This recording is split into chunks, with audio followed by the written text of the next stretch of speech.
Greetings, YouTube. Today we're going to talk about bloodlines. But first, this is my new buckler I just made. It's made from an aluminum display bowl of some variety. I have no idea what it was for. I picked it up at a thrift shop. That's my new buckler.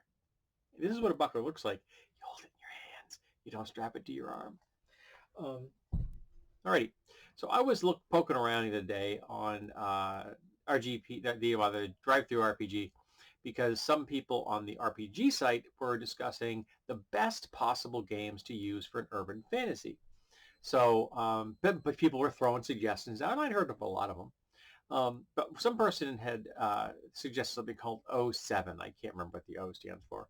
But essentially, it's a variation of the E6 concept, where you take characters to level 6, and then from that on, they can pick up other abilities, but they don't continue in level anymore. So you keep the power levels lower. I think they can still pick up feats and things like that.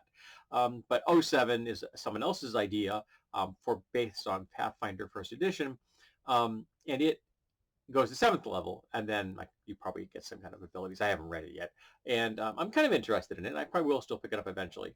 I'm kind of interested in seeing how they not only do the rules themselves, but also how they set up the whole urban fantasy thing, because that is a particular genre that I always find particularly absurd, because it's like our world with magic would not be our world. So I'd like to see how they do it.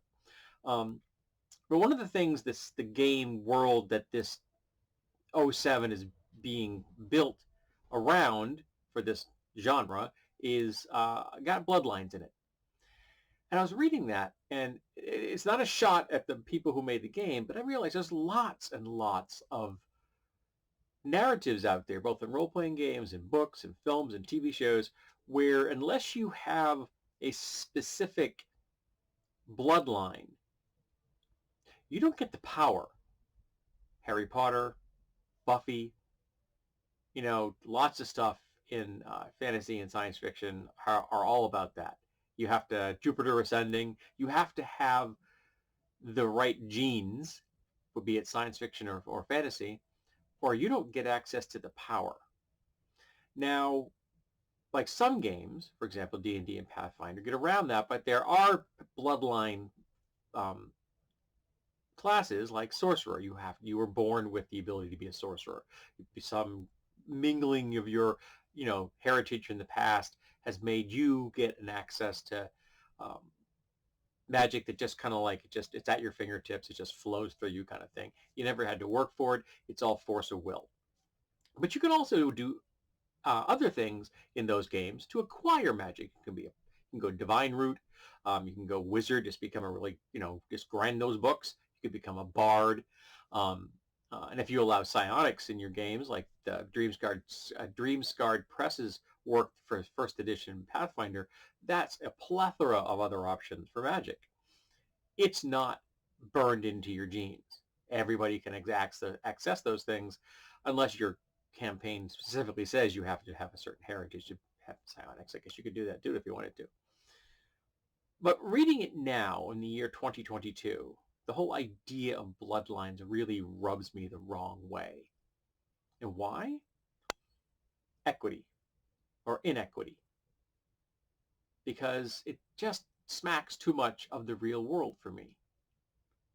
Because in our world, if you were born into the right family, you've got all the power.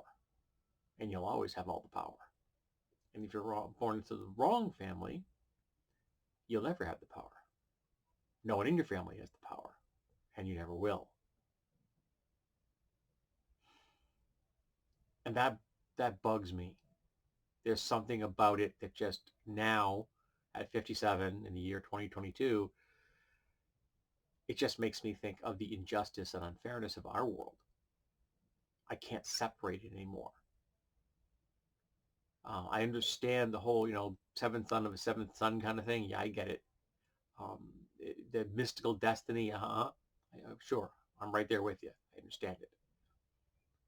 And it bugs me.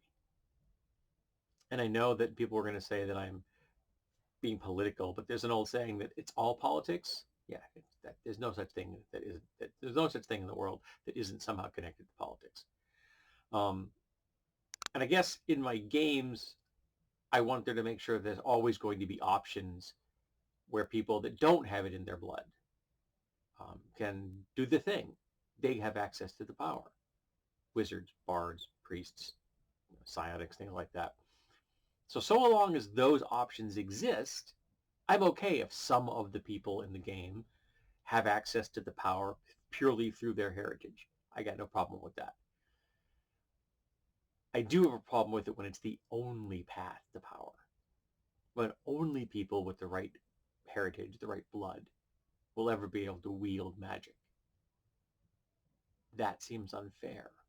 You're cutting all kinds of people out from that concept. Now, you're going to say, well, other people don't want to necessarily play that. They don't want to play a caster of some variety, whether it be divine or arcane. They want to play a rogue, or they want to play an engineer, or they want to play just a dude with a big gun, or a woman with a fast rapier.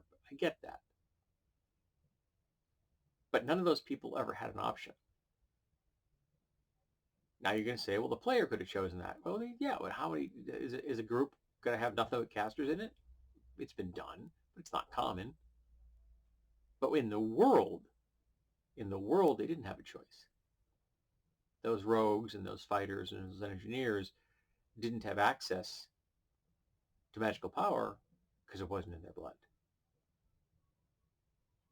And I guess now, at this age, at this time, with what I know that I didn't know 30 years ago, I just can't accept that. I can accept it as one option. That's not a problem.